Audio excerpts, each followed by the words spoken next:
দলের মধ্যে finally Bangladesh manage করতে পেরেছে কিনা রেফারি তার সিদ্ধান্ত আমরা পেয়ে যাবো 1 পয়েন্ট শ্রীলঙ্কার দিকে। রেডার আউট হয়ে গেছেন, অবশ্যই পয়েন্টটা বাংলাদেশ পাবে।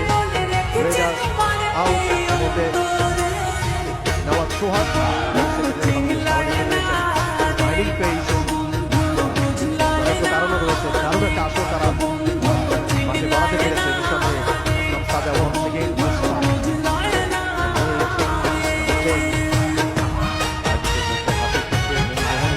স্বাভাবিক, কারণ প্রথম সিজনটা খুব গভীর একটা আগুন ছিল এবং সেটার পর সেটার ধারাবাহিকতায় সেকেন্ড সিজন আয়োজন করেছে এবং এবার আরো বড় ফলে বড় পরিসরটা আরো বেড়েছে। সেখানে 8টা দল অংশ নিচ্ছে। আরো একটা পয়েন্ট দেখলাম শ্রীলঙ্কার নামের পাশে মুহূর্তে বোর্ডটা লিড করছে শ্রীলঙ্কা 6-4, বাংলাদেশ 2 পয়েন্ট পিছিয়ে রয়েছে।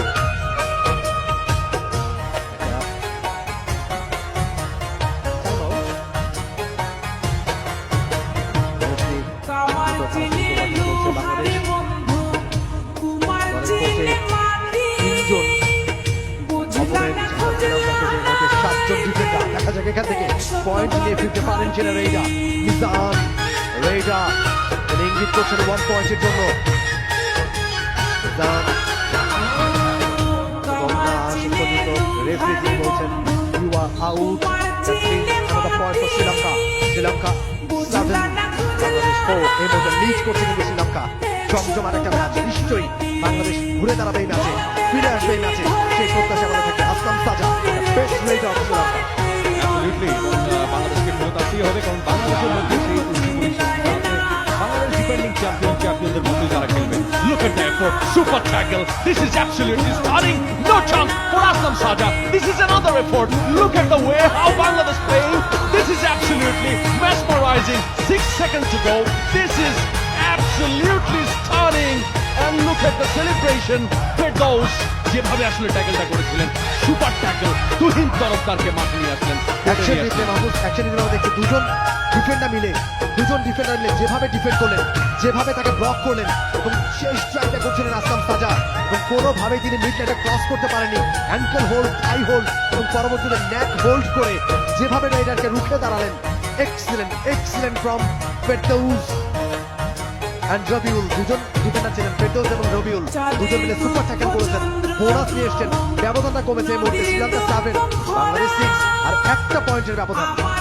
সেই সঙ্গে কোর্টে নেমেছেন কিছু ক্যাপ্টেন তুহিন তরফদার।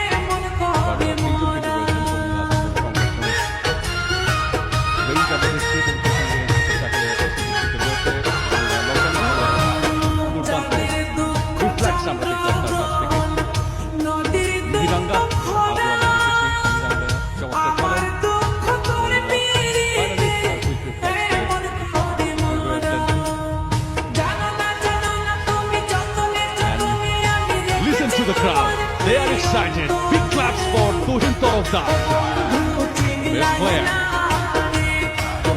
তরফদার বোনাস লাইনে ক্রস করার চেষ্টা করছেন, বোনাস লাইন ক্রস করলে পয়েন্ট পাবেন। 6 জন ডিফেন্ডার রয়েছে এর মধ্যে শ্রীলঙ্কার কোর্টে। তরফদার বেস্ট রেইডারদের একজন, তিনি কিন্তু ক্যাপ্টেন, দলের নেতৃত্ব দিচ্ছেন। ফিরে গেছেন নিজের কোর্টে। 58 পয়েন্টের ব্যবধান আর মাত্র একটা। দেখা যাক শ্রীলঙ্কা এগিয়ে যেতে পারে নাকি বাংলাদেশ ঘুরে দাঁড়ায়। 3 জন ডিফেন্ডার এই মুহূর্তে বাংলাদেশের কোর্টে, যদি ব্লক করতে পারেন, ধরে রাখতে পারেন রেইডারকে, তাহলে বোনাস পয়েন্ট পাবে Bangladesh. Tuhin Tarofdar, internationally recognized একজন player, Indian pro kabaddi player. Pro kabaddi তাকে স্বীকৃতি দিয়েছে এবং সুযোগ হয়েছে বাংলাদেশ থেকে একাধিক প্লেয়ার ইন্ডিয়ান প্রো কাবাডিতে অংশ নিয়েছে, খেলেছে, তারা খেলে যাচ্ছে। তাও একটা রেইড কাছ থেকে লেফট কাভারে যারা খেলা হয়েছে, গেট ডিফেন্সটা করতে করতে অনেকটা উপরে এগিয়ে এসছেন। তিনি চেষ্টা করছেন এই গেমটাকে ভাঙার জন্য, কিন্তু লেফট কাভারে যারা রয়েছেন তারা কিন্তু অনেকটা উপরে। চমৎকার শেয়ানে লড়াই, সেটা আমরা বলতেই পারি। রবিউল সেই ইঙ্গিতে দিলেন একজনকে ছুঁয়ে, তিনি চলে এসছেন আরেকজন খেলোয়াড় মাঠে নামবে এবং কোর্টে নেমেছেন সবুজ মিয়া। তার একটা পয়েন্ট বাড়বে 7 ইচ। সমানে টক্কর চলছে। আগেই বলেছিলাম হাই ভোল্টেজ একটা match, do or die raid. এবারে কিন্তু মিহিরাঙ্গা এবং ইয়েস